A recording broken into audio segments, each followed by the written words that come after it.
Ignazio Cavillo, componente della Polisportiva di Norallao. Oggi stiamo celebrando questo incontro a livello provinciale, infatti sono presenti 15 squadre e lo scopo principale naturalmente di questi giochi, infatti si dice giochi intercentri, è di riunire tutti i bambini per invogliarli naturalmente a fare sport e vivere nel sociale.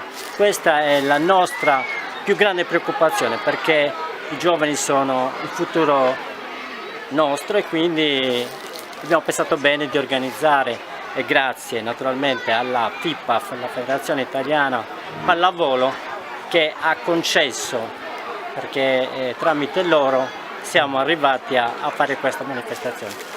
Inoltre volevo ringraziare naturalmente anche gli sponsor, gli sponsor, il Comune, la Regione, la Corisar, ci hanno fatto realizzare questa manifestazione sportiva.